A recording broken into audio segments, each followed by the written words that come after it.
Hey everybody, welcome back to The Shift. For any new listeners or viewers, this is a sex, dating, relationship, and sometimes just a chat, but definitely today is going to be very sex related, so that's very exciting. We have a guest on who has been on before, Dr. Bat Sheva, and so I'm very excited to have her back. And we're gonna chat about sex. We're gonna talk about sex, so everybody's favorite subject. Yeah, Yes. thank you so much for coming back. Thank you so much for having me back. I feel like it was 2 years ago. Yeah, just about. Yeah, so if anybody wants to also go back and listen to that episode, you can go back and find it. But yeah, really excited. I think so this is the first episode you'll be on that's like on YouTube, which is fun. And I think for any listeners who hasn't listened before or don't really know, like, you are a sex therapist. That is correct. Can you explain to the listeners or viewers what exactly is a sex therapist? It's so funny because I feel like everybody thinks sex therapists are having sex with their clients, which is not the case, actually. So I'm a licensed social worker and a PhD in human sexuality and a certified sex therapist. And for 25 years, I ran the largest sexual health center in the United States. Oh, wow. Yes. And sex therapists basically talk to people and figure out what's not working in their sex life, which is pretty much everybody. Yeah. Do you know what I mean? Like, especially women. Like, I always joke around that the statistic out there is that 43% of women have a problem with their sex life at some point in their life. And I always say the other 57% are lying. Yeah. Everybody's having problems. I get way late at cocktail parties. But what sort of makes me different as a sex therapist is that I work in the intersection between the medical, the physiological, and the psychological.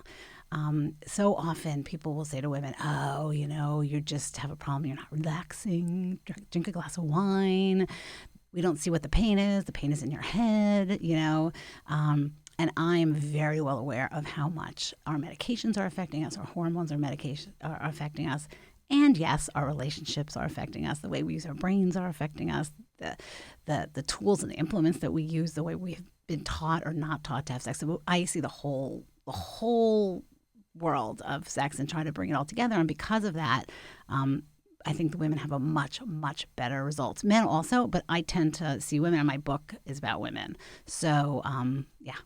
Yeah, I think that's really interesting. I remember I read your book, but it was like 2 years ago when I read it. And you don't remember every single word? I remember a good bit. I still quote parts of it to friends. I'm like, well, But so it used to be called Sex Points. It's now, for anyone who has listened to you before, it's now called Satisfaction Guaranteed. And you break it up into like 4 different parts, right? What is perfectly normal on one part of the spectrum, as it gets like further and further away, may be less normal, and whether or not I have this with sex all the time. If I tell you, if every person could say to me, had one question for me, it would be, am I normal? Yeah. Like, seriously?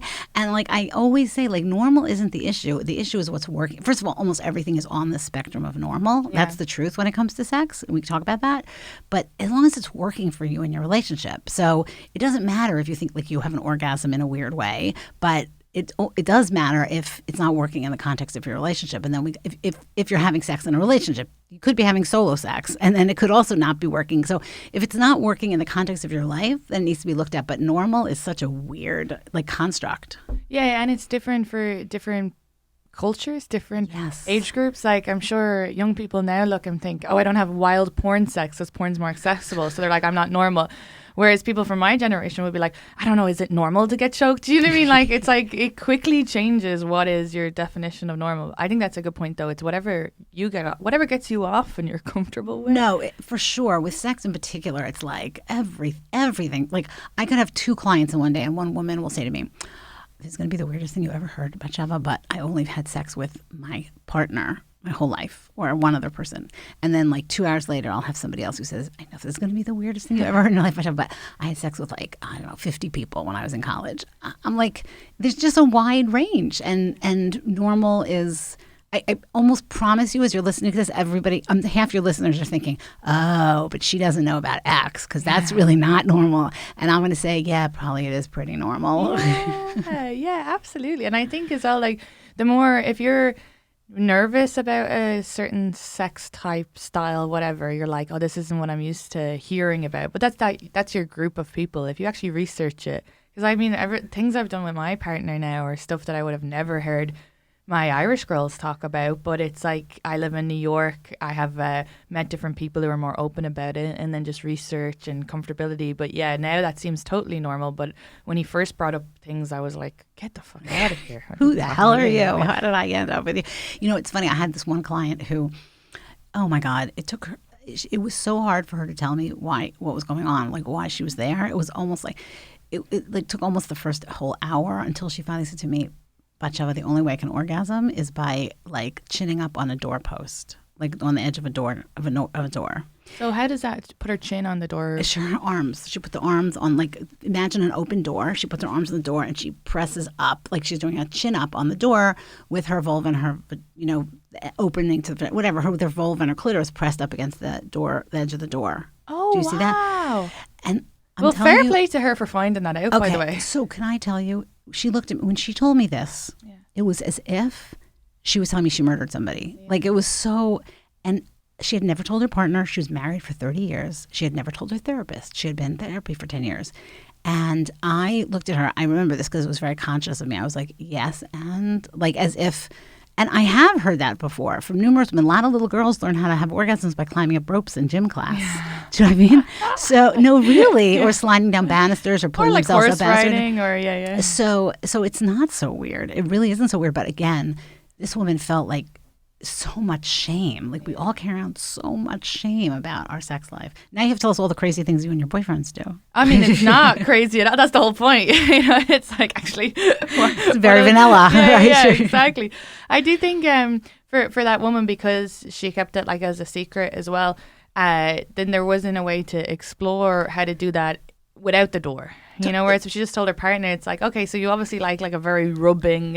Yeah, you can now be a sex therapist. Yeah, exactly. Like my work with her was going to say, I was laughing. I said to her, put a pole in your pole dance, put a pole in your bedroom. Like she thought I was crazy. And I remember her saying to me, there's no way I'm ever going to tell my husband, and there's no way I'm ever going to tell my therapist. And we just talked about it and normalized it. And within like 2 weeks or 3 weeks, she had told her therapist, she had told her husband, and he was like, oh, okay.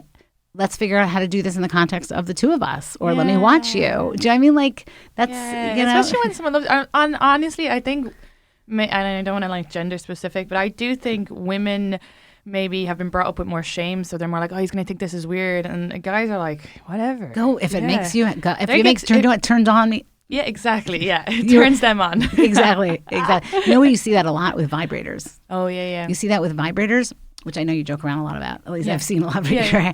So my PhD thesis was on vibrator use with women. Yeah. And one of the things that comes up all the time is women are like, they don't want to bring a vibrator into the relationship, even though they can orgasm much easier with the vibrator, because they're afraid that their male partner is going to feel like displaced. Yeah. Right?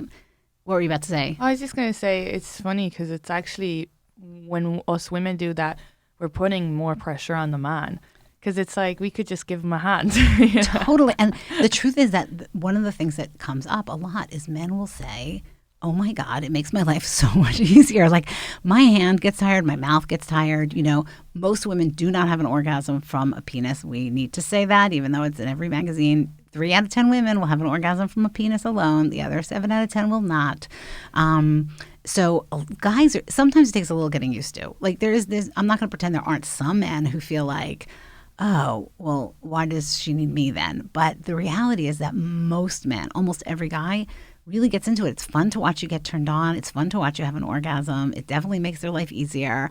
And it isn't the same. Like, I tell women, like, the guys you're with, they could masturbate. They can have the same orgasm, maybe better and faster if they masturbate, but they want to be with you. Yeah. Like, why do they want to be with you? Because it's a different experience. And so using the vibrator with a partner is just, it opens the whole world up. And I'm sorry, we got all this, we went running down this track. No, I think that's great, because I remember listening to an Irish podcast, and I'm pretty sure it was, I don't want to say who it was just in case I'm wrong, but I'm pretty sure if I'm right. And I remember one of the lads saying that, like, oh, I'd never want a vibrator in the bedroom. Like, that's my job and stuff like that. And I was like, this is like 2022. This is so outdated. And I really like these guys. I was very surprised. But yeah, I mean, it is your job. I would say to him, it is your job. It is your job to make her happy and comfortable using that vibrator, because if that's how she gets off, if that's how she has an orgasm, it's your job to be support. It's kind of like, if it was your job to keep the room lit Yeah. and you only want to use candles because you don't want to use an electric light bulb because it's not natural. Do you know what I mean? Like, it's your job to keep that room lit. Yes. Exactly. And it's like, especially when women only, or like a lot of women only orgasm from clitoris, it's like, why wouldn't you, so you're having penal sex, why wouldn't you bring it? You also want to be using your hand to rub down. You expect her to do that. It's like, of course, bring in this extra element so that she comes and you come. It seems like very, of course, obvious, but Right. yeah, I like what you say about how just include it into the, because my boyfriend bought me a vibrator. Yay, your boyfriend. Yeah, and he's like zero ego. He has like, it's so funny because it is very like, he's American and he's younger, and yeah, he just he's very different from where like I come from in regards to things. Like, I feel like as Irish people in general, we have a lot more shame. We get embarrassed for people even secondhandly. Like, that's not a word, but secondhanded. So we're just like, we're very embarrassed people. About sex or in general? Just in general. Like, even if I were like to do stand up, in front of an Irish crowd, if it wasn't my fans, they would be kind of like, oh my God, I'm like embarrassed for her. And then when I'm funny, they're fine. But does that make sense? Like, They get nervous for you. Yeah. Yes. Yeah, it's like a... That's so sweet. I mean, I guess so. No, I don't know. That More feels- mortified for you. Like, who the fuck does she think she is getting up here? Oh, okay. Got it, right. But then they take credit when you're funny. Oh, I knew she'd be funny. I don't know. I know, actually. I think most Irish people are like, Jesus, I didn't think you were going to be funny, but well done, I think they're very honest. But it's very different from my boyfriend is like, so it's sex and stuff. It's, like he'll definitely be open about whatever he likes, but it's not also the be all or end all. Like, he's said fantasies that I've been like, I can never do that. And he's like, that's fine. That's still a fantasy. But I think with the vibrators, yeah, he bought vibrators, brought them in, or even with me, I can't through penises. But like sometimes I'll just finish myself and he'll be like from the start, he was like, what can I do? And I'm like, oh, you could just like kiss me here. So Yeah. he's still like involved. But it's just quicker if I'm like in a weird headspace and I know where I like to be touched and what movement, it's just better for me to do it and for him just to partake by being like, I'll just kiss your neck or have your finger in your vagina or stroke your brow. Like there's 12 million things. that and they can still be involved. Yeah, and I feel like even this idea that like I should do it the other way. The other day, like, where did we come up with this idea that there's a gold standard for orgasms and that's a penis and a vagina, and there's a silver standard which is a hand or a mouth, and then there's the bronze runner up which is the vibrator. Like, where the hell does that come from? Like, who's an orgasm is an orgasm is an orgasm, and having one feels good and connecting, and watching somebody come feels really fun and exciting, and however that works, is the way you need to do it. And so I think we just put so much pressure on ourselves. I mean, it's ridiculous. And can I clear something up about clitoral orgasms versus vaginal orgasms? I need to clear up. There's no such thing. I mean, I guess it's the same thing, right? It's exactly the same thing. The thing behind? Exactly. The thing behind the thing behind the thing. Yes. So your clitoris, which we always think is that little white nub thing that you see, actually looks like a wishbone. It has these crura, it has these legs that go behind, in your vulva. So they're inside, they're internal. So basically what an orgasm is when there's so much neurological stimulation coming in from any number of different places. That could be your brain, that could be your breasts, that could be your vulva, that could be your vagina, that could be your thighs, it could be your earlobes, whatever it is that kind of turns you on and gets those nerves firing.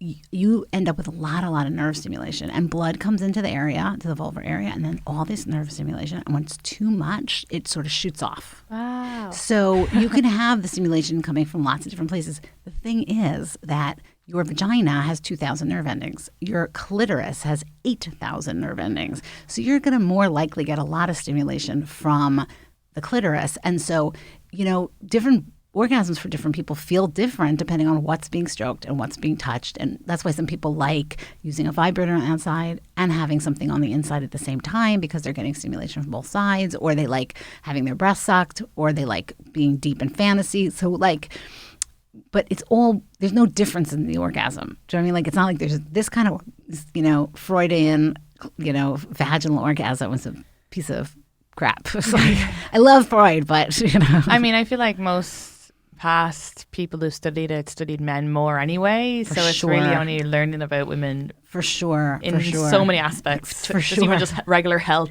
For sure. And when women are like, well, but he really wants me, or I really want to have an orgasm just from, a penis and the vagina, I'll be like, supposing he said he wanted to have an orgasm just by you're stroking his testicles. You're just stroking his balls, and okay, I'm sure that you want that, but it's probably not going to happen, So, or dictating the speed for him, or so like I'm trying to think of. I do think it is definitely a little more complicated for women. Yes, no, it's definitely more complicated. But yes, but this idea that it should be this way, it should come from the penis and the vagina, is such crap, and it's just I spend my life sort of deconstructing that for women. I also think for men too, it's just something I thought about, is that like I think sometimes men can't, let's say, orgasm if they're having sex, or they just want to like jack themselves off afterwards, and I feel like sometimes women are like, is there something wrong with me, and it's like, no, just let him, he's tired, he's hot, it's easier with his hand. Let him kiss him on the neck. It's so roles reversed is the same. I feel like sometimes women have a bit of an ego, like, because I know with my boyfriend, when he first, I was like, it was just like a day where he's too tired or whatever. And I was like, it's fine. And he was like, my, like, a previous partner used to get really offended and upset and think that, and I was like, I don't think it's me. So it's fine. Totally. Honestly, I'm tired. Exactly. Works great for me. We've been, it's like, it's one of those days, it's not always going to be like perfect. Yes, totally. And whatever works is really, and I love that you brought that up, because I feel like, both because women put pressure on the guy, so then sometimes they have problems the next time. They can't hold an erection because they're so stressed out because the one time they either didn't hold an erection or they couldn't ejaculate, and their partner freaked out and decided it was because she gained 5 pounds. It's like, it's crazy.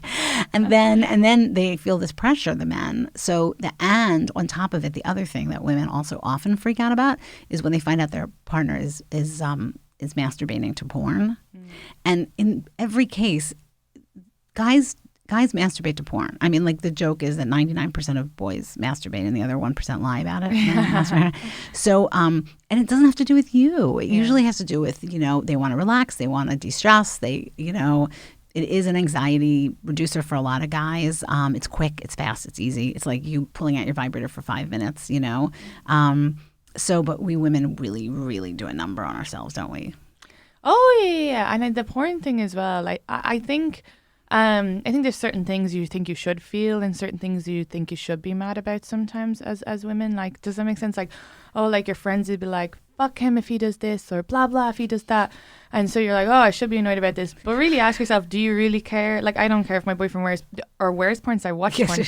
Wearing porn would be fascinating. I know, right? I would definitely care about that. The only time I care is if we haven't had sex for a while, and we had planned to have sex that night, and that was like something recently where he was like kind of, and I was like, you watched porn today, right? And he was like, yeah. I was like, we haven't. You couldn't wait until tomorrow. But it wasn't. I didn't get mad. I just said, like, next time if we plan it and it's not a while, maybe just save, because I think he's also not like at an age where he's still young, but I feel like, when you're like a teen, you could probably watch 3 porns, have sex with 4 girls that night, so know your limitations. But other than that, I didn't scold him or get mad. It was just like, next time if we plan it, just don't watch porn that You sound day. ridiculously mature about everything. I'm so impressed. I'm like, because that's exactly right. Like, if somebody comes to me and says, look, my husband's watching porn and masturbating all the time, and because of that, we're not having sex. Yeah. That, like, it's exactly what I said. There's no normal or right or wrong. It's what's not working, right? Yeah.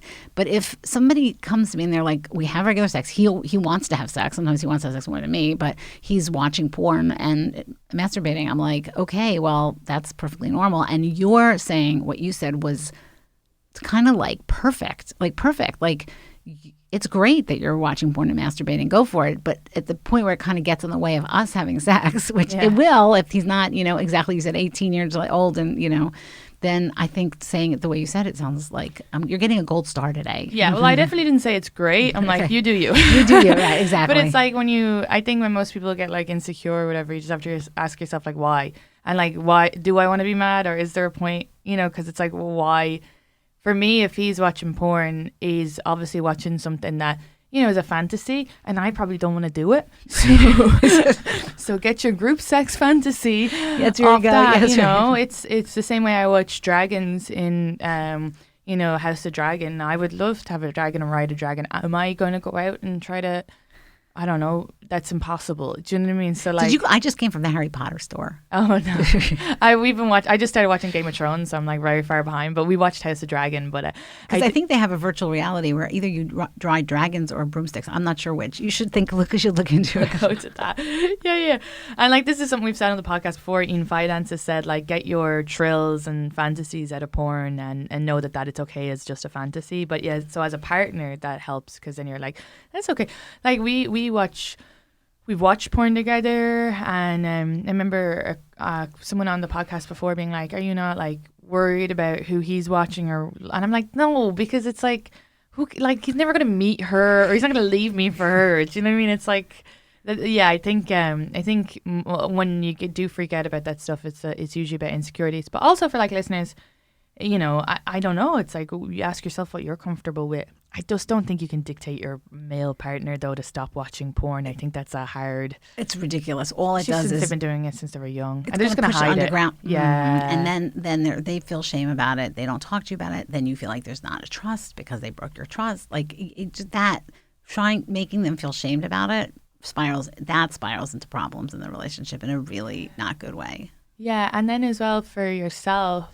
If you haven't I do think there's like overwatching porn as well. Like, cause I've had guy friends who are like, oh, I can't come during sex now, but they watch like really like too much and extensively. They've overstimulated themselves. And very like graphic like, and very rough kind of. Yes, yeah, you can. That's what I'm saying. If it gets in the way, I think of porn like alcohol. Yeah. So it's like a little bit at the right times. Glass of wine before bed. Go for it. When it starts getting in the way of the rest of your life, then you know it's a problem. I also think for couples a good piece of advice is because for women sometimes there's a lot of pressure to like shave your legs, shave your pubes, dress in lingerie. You know what I mean? Like do all these like you always think that men have been told that they have a higher sex drive, which I don't believe either. But let's say you're like I should do everything to pleasure him. But if there's things that you don't like, if you don't want to do anal, let's say. But you could watch porn together where the anal's happening, he's getting off, you don't have to do it. Yes. So I think that's a lovely kind of like meeting in the middle, especially if you're not so if you're not comfortable with certain, like anal beads or whatever, but he's like, oh, I want to see this. You're like, okay, put it on the big screen TV. Go for it. Yeah. Or even better, put it on your brain. Like I feel like one of the things I do put it on your brain. Yes, like learn how to think about those things even without having to watch them. Oh yes, you know. Yes. I feel like when we talk about fantasies, like I feel like I have a whole chapter on fantasies and neuroplasticity in the book because like I feel like women.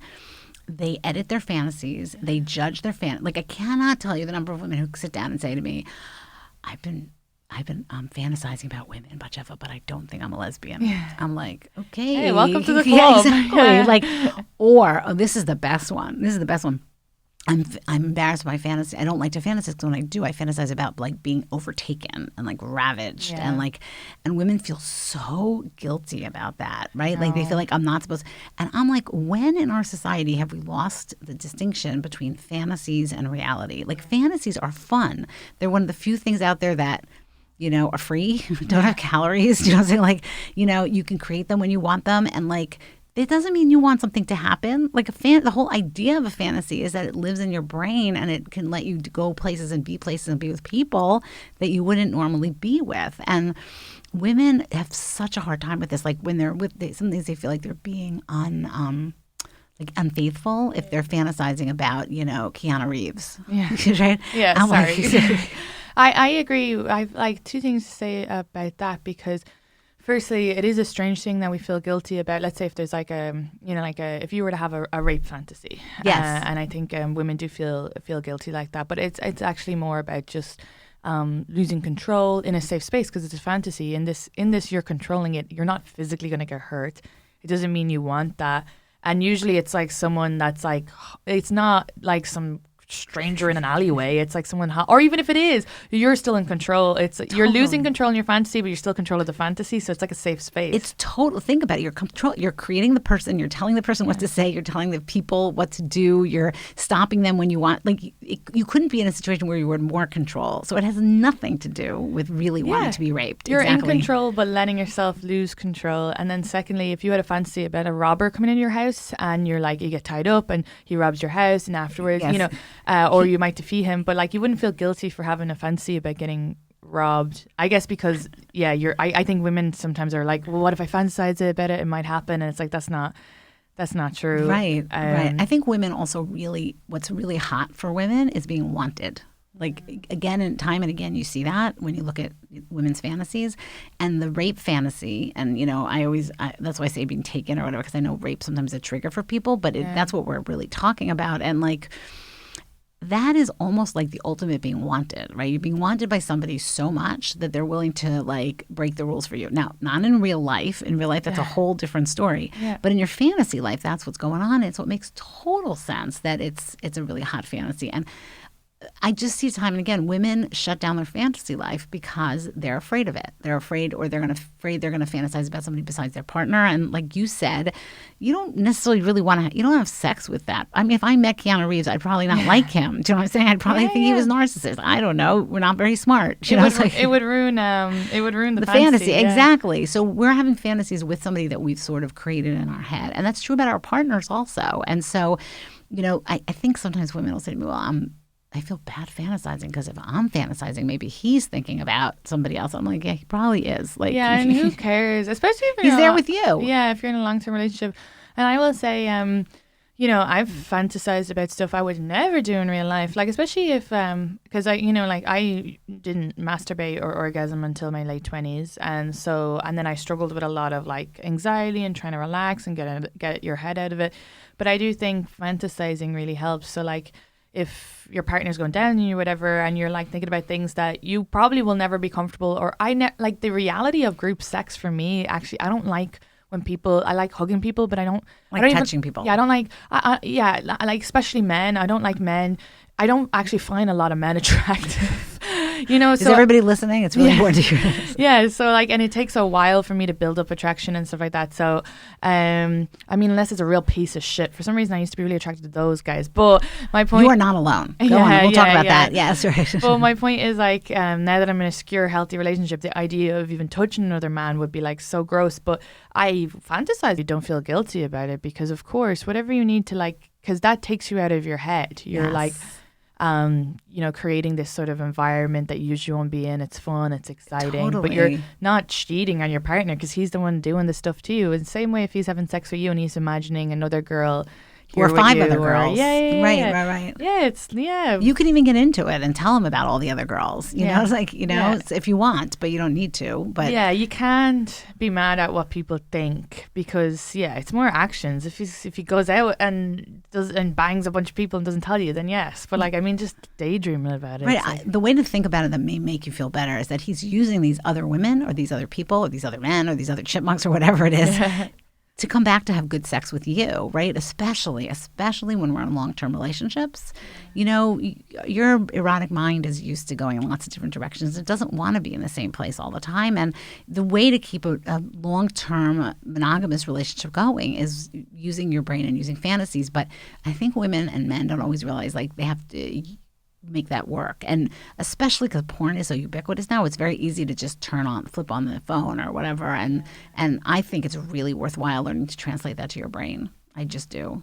Yeah, no, absolutely. Well, so what, for people who are in a long-term relationship, what is your tip for, and I know you said a couple of things there, but do you have any other specific tips for keeping that passion going in a long-term relationship? So the most important message I have for people in long-term relationships is that your sex life is not static, right? It's going to be changing all the time. And I talk about this a lot in the book.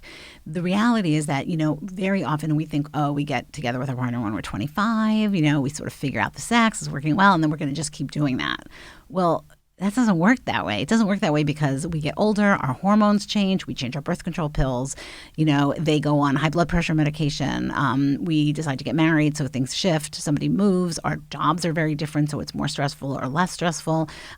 Some of us have kids that are banging at the door, we've stopped paying attention to our fantasy life, so that's gone down the drain. Like, the idea is that you're going to hit road bumps, and I think nobody tells people that. You're going to hit road bumps. That's just the reality. And if every time you hit a road bump and you think, our sex life is not so great right now, it's been a problem for the last few months, let me see if I can address it, and you know that you can, that changes everything. Like, then it makes it always possible to get things back on track. So I feel like the most important message for people in long-term relationships is be aware of the fact that things are going to keep changing, and there's almost always a solution to pain. You said I broke the book into 4 categories, and I did. Pain, which comes and goes at different parts of our life. I don't know how much you've struggled with that, but young women have it. Post-birth people have it. Perimenopause, menopause women have it. Everybody's got different pain things that they can all be solved. Problems with orgasm, which we started talking about, which can come in lots of different shapes. It's hard to learn how to have an orgasm. They're getting weaker. Medications can affect them. Problems with arousal, I don't get turned on, and problems with desire. And people mix those two up a lot also, but I just don't want to have sex. And I feel like, if you know that it's perfectly normal, back to the word normal, to have these problems at different points in your life, but they're completely treatable, I use the word treatable, but completely fixable, then it just changes everything. It just makes you feel less stressed about your sex life, like more hopeful, more in control of your sex life. Yeah. That's amazing. I think that's great for everyone to hear. Already, like all of the things those 4 things, I'm like, I've had an issue with all of those. Because I think for women in a relationship too, if you're trying to have sex but you're not turned on, that actually causes pain. Or even not even one night stands where you're like, oh, I'll just do it, but you're not fully turned on. And that was something I had to learn about. I was like, oh, I didn't realize that if you're not aroused, it's just like because it has to open up. Yes, inside. your vagina stretches and opens and it gets blood in the area, and that's what makes you wet, right? So, and if you so you learned that the hard way, huh? Well, yeah, and I will say that was a little bit of a pun. Yeah, all right. Sorry. I'm like, sure. But I will say, because with my relationship, my boyfriend's really nice and sweet, and I always liked toxic and abusive, and it's all Freudian childhood stuff. But to be with someone like that, it's very different. Wait, what did you say? I'm sorry, I missed it. Childhood Freudian stuff, You have that stuff you're saying, or he had that stuff? No, me as in I like toxic men, I like abusive men. Oh, you like toxic men, I'm sorry. Yeah, I like men who I could fix. But There's just so many women. I always joke around about the women. They complain. They married this lovely, lovely, sweet guy, and they're still fantasizing about their high school boyfriend who's in jail, the biker guy who's in jail. But I think that's it is. If you want long term, it is better to obviously be with the nice guy, and then let fantasy come in to create that little bit. Or we've done stuff like tie up and it took us a really long time to figure out what I like with us as well. Do you know what I mean? We've tried loads of different things, and I think that's something that people don't. Everybody expects everything to happen straight away, and even I did when I first started dating him or people. And it's like, oh, actually, these things grow over long time, months, years, and we're still learning, and we're together nearly 2 years. So it's that would be my big thing about being patient, because sometimes I'd be stressed out that we're not having enough sex, and I would have had way more sex with previous partners, but I also didn't want to have a conversation with them. Right.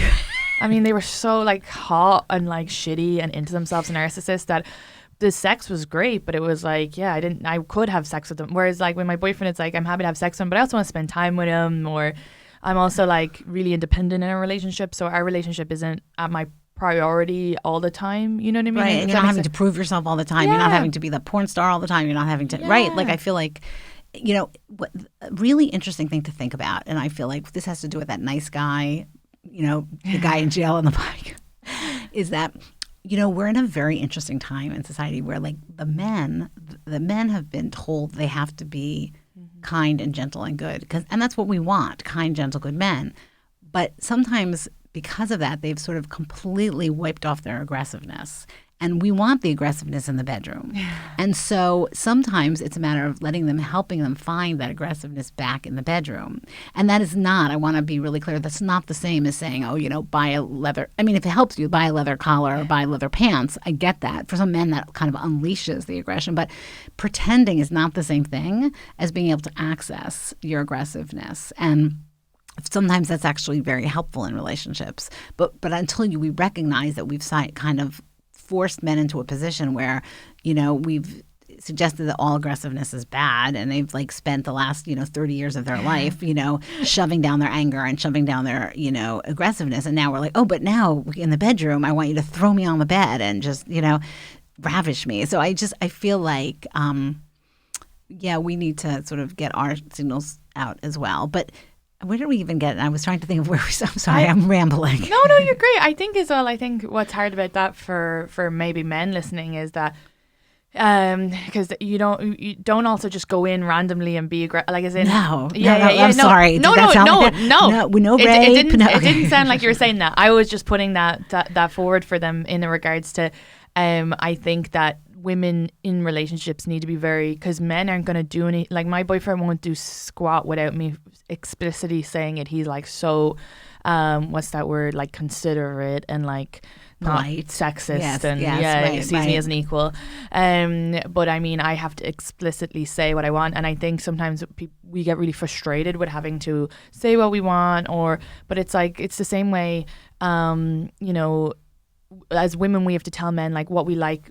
Even just like with vagina pleasure or clitoris pleasure or whatever. It's the same way if you want them to be like a little more rough, like have those like talk about it before so you can plan it out as in like this is what I would like so that you're not even just asking for it in the moment. But I think talking about the fantasies before. So I think the talking is just so important. Like I think we lose that. Like it's so interesting. People are incredibly intimate sometimes in bed and then can't talk about it, right? Like they do these like really, crazy or not even crazy, but just these super duper intimate things. And then they get really shy when it comes to talking about it. And I think that it's really important to talk about these things. And what's funny is that, when I'm doing sex education with teenagers or even adults, I'll say, if you can't talk about it, you maybe shouldn't be doing it. Like that's usually a good like. But it's really hard. Like I know I come from a country where we don't talk about anything. We don't talk. Like there was a tampon ad that was removed from the television in recently in 2020. Yeah. Well, everybody was dying. They got rid of this tampon ad because they said it was too sexual because. It was like an interview. It was a UK ad where they say, not just the tip, grab it by the grip, because they realised that so many women were using tampons wrong. And so we would watch a lot of the UK stuff. But anyway, they got that off the TV. Around the same year, Normal People came out and there was a very healthy consensual sex scene where he's like, are you sure you want to do this? And she's like, yeah. And he automatically grabs a condom. And I think for young, now they're meant to be 17, 18 in it. But I think most Irish people are probably having sex younger than that and not really knowing anything about it. I thought that was great that it was an automatic, of course I'm going to use a condom. Yes, right. And that has been an issue, especially back home with like condoms and men not wanting to wear it. Oh, yeah. There's a lot of my friends are like, you nearly have to wrestle the guy into a condom and it's like not even worth that. Or, there's been like cases of people taking it off, and that's something like that the Irish Rape Centre has been trying to talk more about like men need to not like the condoms is for protection or whatever, but the point is that people were calling in and they were giving out that shouldn't have been on the television, and really? I think it should be shown in schools, but why? I think you should run for mayor. Yeah, right. Sexual mayor. But what did you say that made me think about that? That people need to be talking about these things because it's so hard, and I think so when my boyfriend and me, he's obviously a man and I'm an Irish woman, we really struggle with when we're first dating, like what are we feeling? So never mind we don't have the words for those emotions. And I remember my friend sending me like an emotion wheel and I was like, I understand like 5 of these emotions because I genuinely don't know I can't pinpoint the feeling. And only with like figuring it out as I've grown up and talked about it, and especially the podcast. So like I probably have a level up than maybe other people, but my boyfriend is the same. He would shut down. He's like, I don't know what I'm feeling. And so both of us have had to like learn how to express ourselves better. So I think for anyone listening, I think that's what's the issue in the bedroom is you're like, so like a guy will be like eating you out and he's like, what do you want me to do? And you're like, I don't actually know what to tell you. Yes, right. I'm like, move left. Okay, but move right, but move down. Right. Oh, there, do that. Oh, so it's like, I think it's like, just keep talking until you figure out whatever makes sense. Totally. And I think you want to talk in the bedroom and you want to talk outside the bedroom, right? Because I like the idea. Like when I talk about like the men finding their aggressiveness, I really am talking about like trusting long-term relationships for the most part, right? Yes. Like that I'm not, or at least not trying one to night stand where they just choke you. Right, exactly. But if you've had a general conversation where you're like, I really would like you to be more aggressive, why don't you try it and don't feel like you need to ask me each thing that you do, and then I will make it clear to you. Yes. And I will say no. Or safe words, the term safe word, right? Because sometimes you want to say no because it's fun to say no and have them ignore the no, right? Yeah. So then you'll negotiate that. You'll say, listen, I want you to be aggressive. I may say no. I want you to ignore my no's. If I say banana, you know that it's time to stop, right? So, banana, pineapple. Yeah, I feel like being able to have conversations or conversation where like, oh my God, that was great last night. That really made me feel like I was really turned on and I was really surprised and I really enjoyed it. Or conversations like, I wish we would be having more sex and we're not having sex enough. And I know we're both really busy, but could we actually, I need to talk about scheduling sex. Do we have more time? Oh, like, yeah, okay, we got fine. like 18 minutes, I think. Fine. We schedule sex and it's the best thing because when we tried You not do? to... Go you. Yeah, like, well, we'll like, we don't like put it in a I mean, I feel like if we date, or we will be together forever, but I mean, if we're like in like decades, we probably will put it on a calendar. But we will be like, like I said to him, he wanted to have, we haven't had sex in like a week. So we were like, oh, we'll do it Saturday. But we actually had drinks after my show. So we just fell asleep. But then he was like, last night he was like, will we have sex tonight? And I was like, no, I'm too tired, but let's have sex. We'll plan it in for tomorrow. So we will have sex tonight.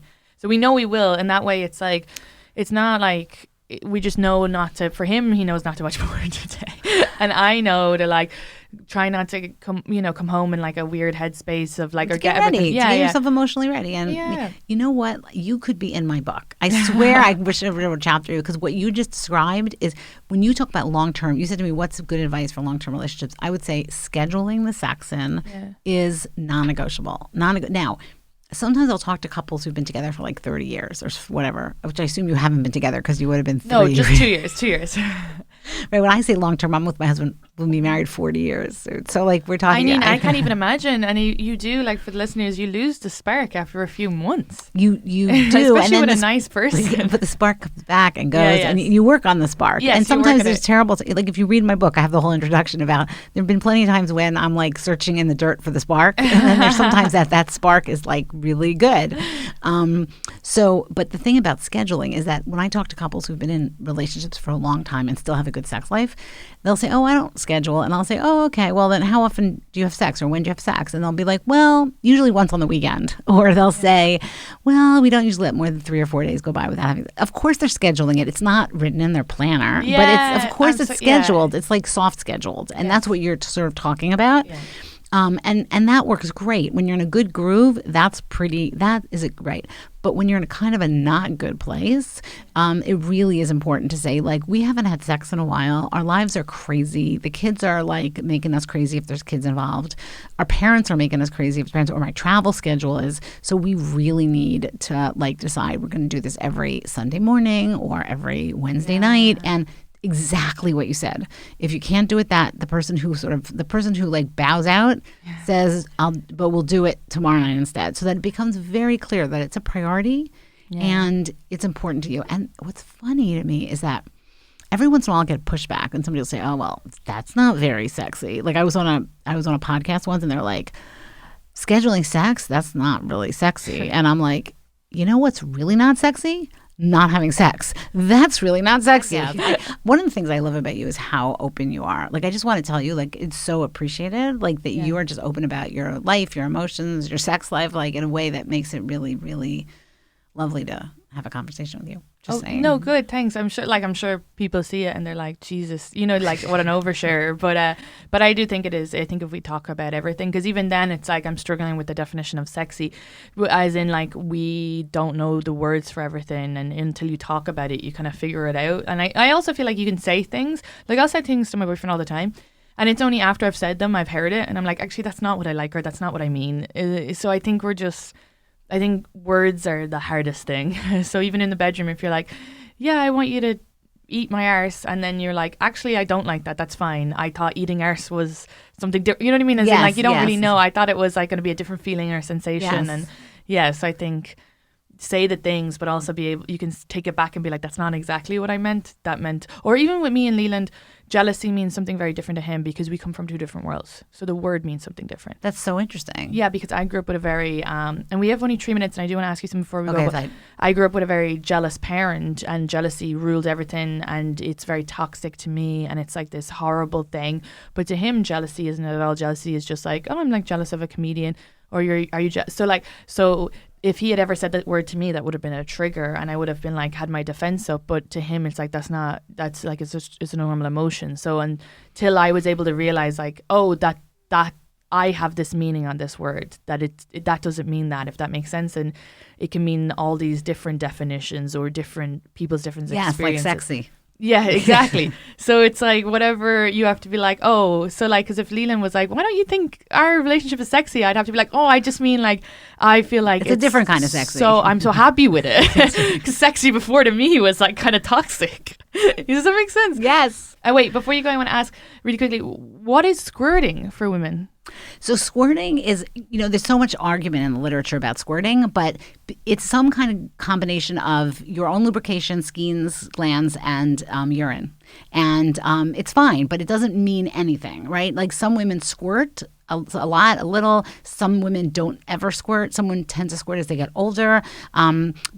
And for some women, it's incredibly pleasurable. For some women, not really. It doesn't mean you're having an orgasm or not having an orgasm. It just is. So if you're not a squirter, don't spend your life trying to squirt, although you could play with the G-spot. Sometimes that's helpful. But yeah, does that answer the question? Is the G-spot just the back of the clit? No, not at all. The G-spot is in the vagina. It's about 2 inches in. If you put your finger in and you rub up, you're going to find like a spongy spot. And like everything else, this is really important. Some people love the way it feels and some people could take it or leave it. So the same way some people's nipples send them over the edge, some people's nipples do nothing for them. The G-spot is, everybody has a G-spot. It exists, but for some people it's a very hot feeling to have that rubbed with. Is it on the front or the back? The top of the vagina. So you slide your finger into the vagina. Oh, the top. Okay. And you like do a like come hither sign with your finger. Yeah. Your finger should touch something that's kind of spongy. Okay, great. And we should go, but also, and for women listening, this is just something, you can also have different types of orgasms, right? And multiple orgasms. Yes. So that goes back to what we were talking about before. Depending on where the stimulation is coming from, your orgasms can feel different. And some women can have many orgasms. Some women can really only have one, or have one and then a refractory period of like, it could take them 5 minutes to have another one, or 2 minutes to have another one. You got to play with it. And it's all fine. Like, it's all normal and it's all fine. There's nothing wrong with you listening to me. There's nothing wrong with you if you have one orgasm and it's great, good. If you have, 5 orgasms, that's great also. Okay, great. And so where can people... I feel like we're doing rapid fire. I know, just because I was like, oh, sorry, God. I'm so sorry. I just fine. kept Josh. Yes. No, you're absolutely great. This is the book. Satisfaction Guaranteed, How to Have the Sex You've Always Wanted. You can get it at every bookstore. If you go to my website, Dr. Bat Sheva. Bat Sheva is my first name, by the way. People should just know that. But drbatsheva.com. But, I don't know what you have where listeners are. Amazon, Barnes & Noble, I don't know. And pretty much any large bookstore is going to have this book, Satisfaction Guaranteed, How to Have the Sex You Always Wanted. You can, if you go onto my social media also. Can I give my social media handle? Oh my God, give everything. Please. Okay, so on Instagram and Facebook, I'm at Dr. Bat Sheva, DrBatsheva, and at TikTok, I'm at the Dr. Bat Sheva because they threw off Dr. Bat Sheva. Can you believe it? Am I like? Do I seem like I should get thrown off TikTok? Anyway, I'm the Dr. Bat Sheva, and I do tons and tons on those platforms because I really believe in them for sex education. So please, follow me, send me comments. Amazing. Thank you so much. And thank you so much for having me. No, thank you for being here. And thank you to Pat, as usual. Pat's handle will be in the description, and your info will be in the description as well. So please follow him as well and use his studio. And the episodes are always a week early on Patreon. Please sign up. It's pay what you want for the moment until I figure that out, because I can't make a decision. So get on that, and bonus episodes there as well, and rate, review. Please go rate, review, because and nice reviews. So other than that, and comment and share, please. Thank you so much. Love you all. Bye.